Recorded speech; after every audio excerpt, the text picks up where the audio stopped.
Dans le ministère francophone de Jeunesse en Mission, nous avions l'habitude de faire des actions d'évangélisation à Pâques et puis en été.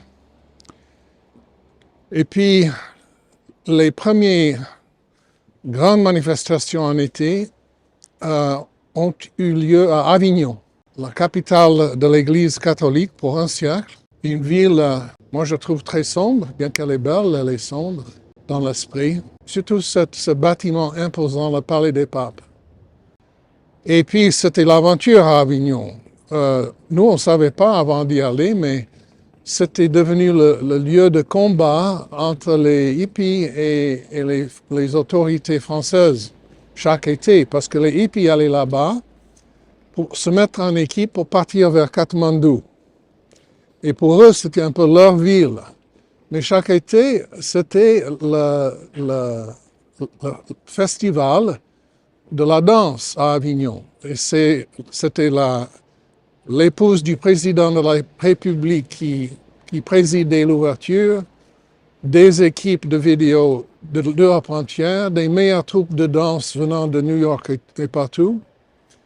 Et les gens descendaient, les gens qui aimaient la culture descendaient sur Avignon. Alors les hippies n'aimaient pas cela. Donc ils avaient l'habitude de partir dans les rues et casser les vitres, etc. Donc le CRS, la police de choc de la France, ils ne se promenaient pas par deux, mais par quatre dans cette ville. Et il y avait toujours des accrochages le soir. Et nous étions là au milieu, quoi. Et c'est là où j'ai appris à associer l'évangélisation avec le gaz lacrymogène. Donc, chaque fois que je vais à Paris ou quelque part où il y a un peu de gaz lacrymogène, moi, je pense à la prédication de l'Évangile. C'était très folklorique à Avignon, mais on a vu des convertis. Mais après 2 fois à Avignon, on a décidé de faire un été un peu plus facile. Donc, on a décidé de se rebattre sur Genève, ville de la Réforme, cité de Calvin, la Suisse tranquille et belle, pas de gaz lacrymogène à l'époque. Mais on a été stupéfait quand on a voulu commencer ici. C'était beaucoup plus difficile qu'à Avignon. On a dû redoubler nos prières. Alain et Anne-Kreis organisaient ce service d'été et ils avaient rencontré une résistance très forte de la part des églises. Les autorités ne nous aidaient pas non plus. On avait beaucoup de peine à recevoir la permission de prêcher l'Évangile à Genève avec un système sonore. Mais on a redoublé les prières et pour finir, on a eu la permission de prêcher l'Évangile dans 2 lieux, devant la fusterie l'après-midi et au jardin anglais le soir. Et là encore, on a vu des dizaines de conversions. Une église évangélique de la ville a baptisé plusieurs jeunes à la fin de l'été. Donc on a quand même vu quelques victoires. Mais c'est là où on a eu une compréhension un peu plus profonde de Genève. Parce que c'est une très belle ville. Elle est très paisible la plupart du temps, très prospère. Toujours dans les listes des villes les meilleures à vivre dans le monde, Genève est là, quoi. Mais la vraie Genève n'a pas ce visage-là. C'est beaucoup plus sombre. Et on peut être sûr que là où il y a beaucoup de décisions centralisées et beaucoup d'argent qui circule, il y a des puissances spirituelles derrière. Ça, c'est sûr et certain. En venant ici à Genève, on a eu quand même finalement la permission d'utiliser le temple de la Madeleine, qui est le lieu où il y a les réformés allemands qui se réunissent. On nous a confié les clés pour l'été parce qu'il n'y avait pas de culte là-bas en été, si je me souviens bien. Donc on a organisé chaque dimanche soir une réunion d'évangélisation. Pendant la semaine, on invitait les gens à cette réunion. On a prêché l'Évangile. Moi, j'ai eu le privilège de prêcher une fois. Ce couvent a été construit en dehors des murs de la vieille ville, au début du 16e, donc juste avant la Réforme. Le travail, la suite, c'était difficile quand même. Plusieurs de nos frères et sœurs genevois nous ont demandé d'organiser des soirées de louanges, comme on faisait à Lausanne, et plus tard dans d'autres villes romandes, Neuchâtel, Martigny, dans le Jura bernois, etc.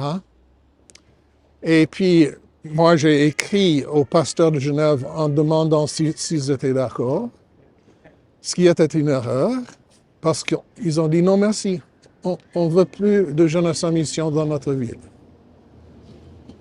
Et j'ai respecté cette décision, mais maintenant que je suis plus vieux et pas si gentil, je ne crois pas que j'aurais accepté.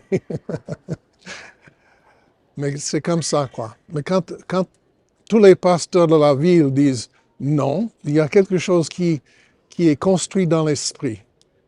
Et moi, je ne voulais pas aller contre leur avis. Donc, on a accepté. Mais ça, comme j'ai dit, c'était des décennies avant qu'on ait notre équipe installée à Genève. C'était très, très difficile. Et on a perdu des plumes en essayant. Mais maintenant, on est là et on peut dire que la vie est plus forte que la mort et que Jésus est victorieux. Amen. Quand je vois le télescope ici, je pense toujours au début de la science moderne. Et il faut que nous comprenions, que nous nous rappelions que la science moderne n'a pas commencé avec le cercle de lumière, comme on dit, comme on lit maintenant dans beaucoup de textes d'histoire. Il y a des textes d'histoire de l'Europe dans certains pays qui commencent avec la Révolution française, comme si l'Europe n'avait pas de passé qui avait une valeur avant la Révolution. Et on dit aussi que la science a commencé avec le cercle des Lumières. Ce n'est pas vrai. Si vous étudiez un peu, vous allez voir que certaines des grandes percées dans la science ont été faites déjà au XVIIe et avant par des hommes comme Newton, Kepler, qui a découvert les lois de la motion des planètes. Et lui, il disait que c'est Dieu qui lui avait révélé ça. Que c'était par une révélation de Dieu qu'il avait découvert cette loi, qui a été confirmée par la suite, et qui a été la base de certaines des découvertes de Newton. Mais la raison qu'ils ont fait ces percées, que ces hommes venaient de l'héritage réformé. Et un des messages de la réforme, c'est que Dieu est Seigneur de tout. Il est le créateur de tout. Toute la création a été marquée par le péché. Et Jésus est mort pas seulement pour nous racheter, mais pour racheter la création entière. Et la création lui appartient. Et il reviendra pas seulement pour nous amener au ciel, mais pour reprendre la création. Et c'est notre cahier de charge actuel, c'est de commencer, c'est d'aller plus loin dans cette contre-attaque et de reprendre toute la création pour Dieu. Pas dans un sens triomphaliste ou autoritaire, mais dans le sens d'un serviteur, en comprenant les merveilles que Dieu a faites dans la création et en étant bon gérant de sa création. Mais tout ça a commencé avec la réforme et cette insistance que tout appartenait à Dieu, rien n'est dehors. Il n'y a pas seulement le secteur religieux qui intéresse le Seigneur, nos dimanches matins et nos mercredis soirs peut-être, mais c'est toute notre vie et toute la vie de toutes les sociétés, tous les domaines, les sphères de la société. On doit ce message aussi aux réformateurs. OK, encore plus haut.